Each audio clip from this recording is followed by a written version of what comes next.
Out of all the manga published in Weekly Shonen Jump, One Piece is probably the most political. I don't care what Trash Taste says, they're wrong. But this semi-subtle subtext needs to be cultivated and explored to be better understood. And perhaps today I will start a new series where I will explore the political theory that can be found within the world of One Piece. And whenever I'm bored, I will probably explore the political theory of other franchises, we'll see. But for now, let's begin this by exploring the fantastic protagonist of the series, Monkey D. Luffy. Spoilers, I guess. Luffy is a fascinating character, with a lot more deeper meaning than most people realize.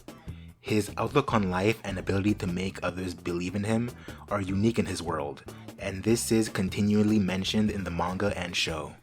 I believe the reason why is because Luffy is a romantic. But when I say romantic, I don't mean it in a Sanji kind of way. I mean it in a August and Frederick Schlegel kind of way. Those two were the founders of the Romanticist movement in the 1800s, whose core emphasis was the relationship between artist and the world itself, which drives the individual to possess a strong sense of love for the world around them, whether it be art, literature, or nature. Therefore, Romanticism is more of a movement than it is an ideology. However, the Romantic movement permeates the world of One Piece to the point where it becomes an ideology. And the thing that acts as a bridge into this view is our protagonist. We better see this when we identify the similarities between Luffy and the core tenets of the Romanticist movement. Part 1. The glorification of nature. The Romanticism movement loves to glorify nature as an entity. They view the world itself as a beautiful concept that needs to be cherished in all its forms. All of this can be seen in the nature of Luffy. Sorry for that pun. Luffy himself is someone who has boundless appreciation for the wonders of the world around him. All of his encounters with new lands leads to him going onto a wonder spree where he tries almost everything around him. Moreover, his admiration for nature is not surprising. The One Piece is the ultimate extension of this nature, a mythical treasure found on an even more mythical island. A large amount of romanticism fetishizes the past. Namely, in our world, we see romantic writers fantasize about the ruins of Egypt. As for them, it was a long-lost period filled with wonder. This is something that Luffy does a lot in his adventure. Throughout his journey in the Grand Line, he learns about the Void Century and the Poneglyphs, which ignites his and many others' brains on the wonders of the past. Part 2. Individualism. Individualism takes a unique form in Romanticism, as it represents an expression of personal feelings and personal freedom. Seeing how this applies to Luffy isn't hard. The ideals of freedom and feelings are hardwired into the code of Luffy and the story's themes.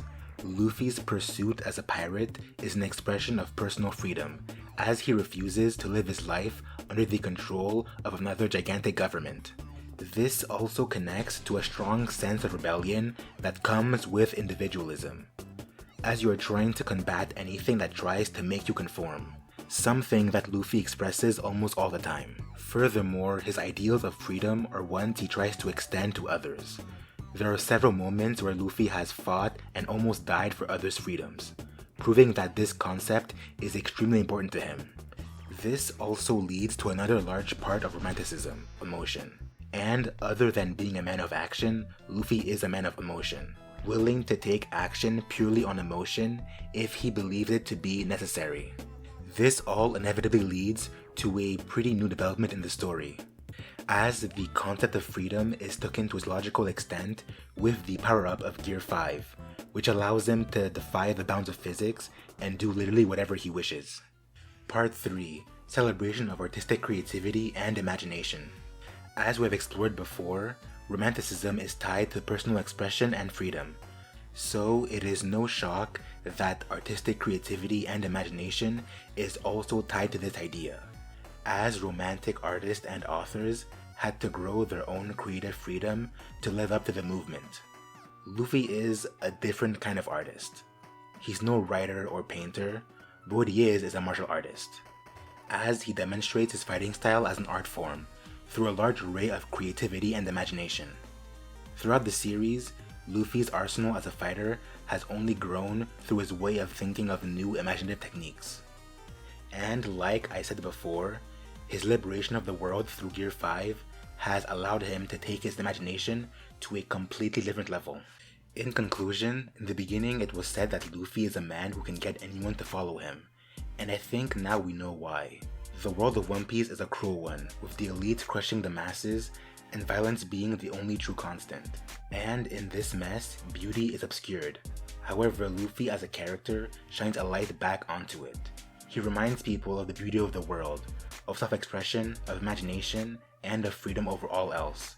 A notion that the One Piece world really needed to be reminded of. Thanks for watching.